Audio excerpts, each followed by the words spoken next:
Tyler from Duelcaster here, welcoming you back for another Duel Commander match. Dominaria is finally here, and there's no shortage of sweet new build-around commanders to play with. We've got two on display this time. I myself am running Jhoira, Weatherlight Captain. If you haven't checked out my top 8 Dominaria cards for Duel Commander video, give it a watch because I discuss all sorts of deck building possibilities with this crafty lady.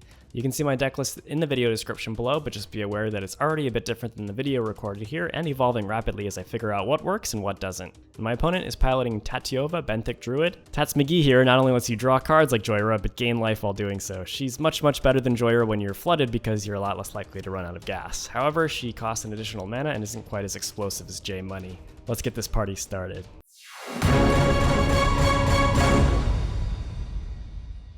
Alright, so this is one of the first matches I've ever played with this Jhoira deck, so I'm really excited to give it a spin. I'm on to play this game, and I keep a hand with a good mix of lands and spells, a lot of cheap artifacts, and a Gear per Aether Grid, which has proven to be a really nice card.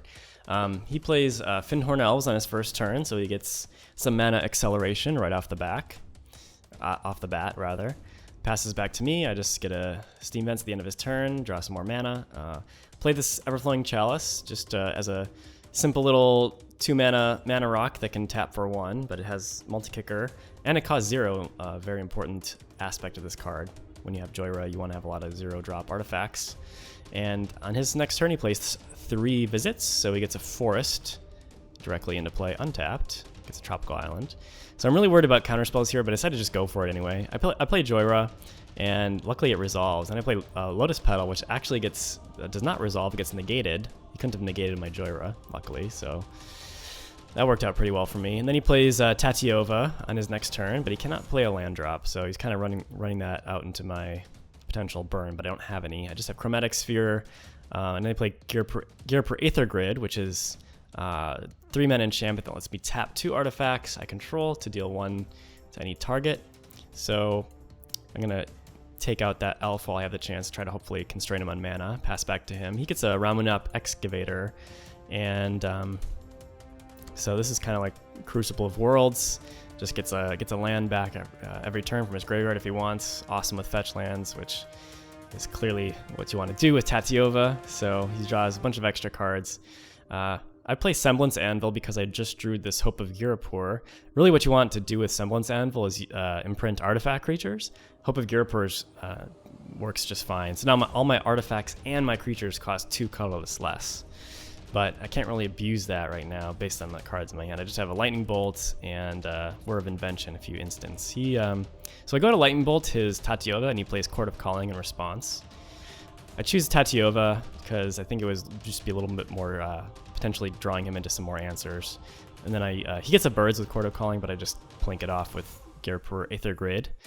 And this is really rough. Primeval Titan comes out for him. Extremely powerful card and really good right now. I don't really have a good answer to that. I'm kind of running out of gas. And then he gets a Glacial Chasm, which is a really interesting land that basically reduces all the damage dealt to him to 0, but it doesn't tap for mana itself, has a cumulative upkeep of 2 life, and you have to sacrifice a land when it comes into play. And the other land he gets is Thespian Stage, which I'm not quite sure why I got it here, but it usually combos with Dark Depths. So on my turn, I do a terrible misplay. I go Whir of Invention for Brittle Effigy, which is fine. I mean, I want to kill his Primeval Titan, but I actually miscount my mana, and I don't have enough. I only have 3 instead of 4 extra mana, so it's really bad. It's extra bad because this Pithing Needle, had I not improvised the Whir of Invention, I would have had 6 total artifacts to kill his Ramunap Excavator with. Instead, I'm just spewing some value, a lot of it actually. He plays Wood Elves on his turn. So he gets a forest right into play, and then follows it up with Eldritch Evolution. I can't use the Aether Grid on the elves in response because it's part of the cost of playing that card. So he gets a Reclamation Sage, takes out the Brittle Effigy. So his plan is just wants to keep attacking with that Primeval Titan. I am able to kill the Reclamation Sage with the Aether Grid, but he just keeps playing more and more lands. Gets to search him out, gets Glacial Chasm back, so I can't even really crack back. The best I can do is play Herald of Kozilek after dropping my Academy Ruins for the turn. And I'm just once again, I'm at 5 artifacts, so I can't actually kill his Ramunap Excavator, which is really brutal. He goes to Wasteland my Academy Ruins, and I respond by putting Brittle Effigy on top of my deck. Primeval Titan gets in again. Once again, I really punt hard by not double blocking and finishing it off with Aether Grid. It just didn't occur to me at the time. So now I have the effigy, so at least I can take out Prime Time here without losing any of my creatures. And I draw Flame Slash for that Remnant Excavator, so all else being equal, I have a better board than he does, and he only has lands, but he has a ton more cards in hand than I do. I figure he has a lot of low toughness creatures in hand, maybe that it's just he's not able to play. Anyway, he recasts his commander, plays a bunch more fetch lands, draws a bunch more cards, and passes. All right, I draw another land, which is not the best, but it actually is my 6th total artifact, so I can take out Tatyova at least. But I still can't damage him with that Glacial Chasm out. Unfortunately, my time to do anything is rapidly, the window is slammed shut here because he plays Emrakul, the Promised End, and takes my turn. So I decided to let him play it out because I think maybe, you know, I could draw something in my second turn, but he plays it well. He attacks my creature into his Emrakul, then he uses my own Gear per Aether Grid to kill my own Jhoira and did not put it back in the command zone, so I can't even recast Jhoira. So Torpor Orb wouldn't have saved me. I lose game 1, and we're on to game 2. This time I'm once again on the play, and this is a potential hand, potentially very explosive hand. I start with Ancient Tomb into Thought Vessel, so I have up to 4, even 5 mana available to me next turn, but I'm a little constrained on colors right now, a lot of colorless sources. I played the Gear per Aether Grid first because I really want to save this little Lotus Petal if possible till after I draw Jhoira. He plays a Lotus Cobra and passes back. That thing dies to Gear per Aether Grid quite nicely, and I draw a blue source, which is perfect. So I play Jhoira, now I can play Lotus Petal, draw a card, and use Gear per Aether Grid to take out the Lotus Cobra with the Lotus Petal. Something poetic about that, I'm sure. And then I play, on my next turn I play Paradox Engine, and I'm just pulling way ahead now. This is a kind of a synergy card here. It helps you go off, but it's not necessarily game over, but he decides to scoop anyway. All right, we're on to game 3. He's going to be on the play this time. I'm on the draw.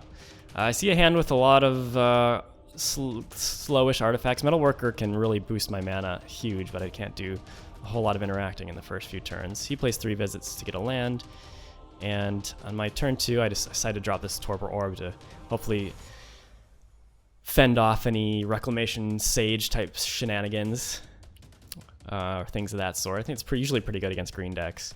But he plays Wayward Swordtooth, which does not care about Torpor Orb whatsoever. This is a nice card out of Rivals of Ixalan, so he gets to play multiple extra lands, and he has quite a few in this deck. He plays 2 more immediately and then plays Green Sun Zenith for 1. So it's a 1-drop green creature, which is Birds of Paradise, not surprisingly. On my turn, I draw a Bolt, but I'd rather just develop my board a little bit more first with Metalworker. This will enable a much more explosive turn 4 for me if I get to untap with it. As it stands, I'll just get 6 colorless mana. But he goes Hour of Promise on his next turn, which is a really scary card. And not surprisingly, he gets Dark Depths plus Thespian Stage, the Mondo combo, to make it 20/20 indestructible. I reveal my artifacts to add 6 colors to my pool, so I play Jhoira, and then I play the Tormod's Crypt first, just in case I draw a card I'd rather play. Then I play Foundry Inspector, which makes my other artifacts cheaper. I play Ivory Tower, play Engineered Explosives for 0. I briefly have it in my mind that this can actually take out the Dark Depths token Merit Lage, but that's certainly not the case. It says Destroy on it. So I do keep drawing a few artifacts here. I draw Mox Opal, and then I play Herald of Kozilek. So I'm just vomiting my hand onto the board, hoping that I can draw something next turn. He plays Tatyova, draws a few cards off of it. He actually has 2 fetch lands, which is pretty sick. All right, I get to untap. I draw another artifact. Is it Signet? But keep get a little flooded here. The best I can do is Lightning Bolt at Tatyova and hope that maybe he's too scared to go for Merit Lage. But he is not, smartly for his part. He makes a 20/20 flying indestructible that I really don't have an answer to. And yeah, that's it. Well, that match sure showcased some of my fumbles and growing pains playing a brand new deck, but I hope you enjoyed getting a chance to see 2 new Dominaria commanders in action who both are card advantage machines.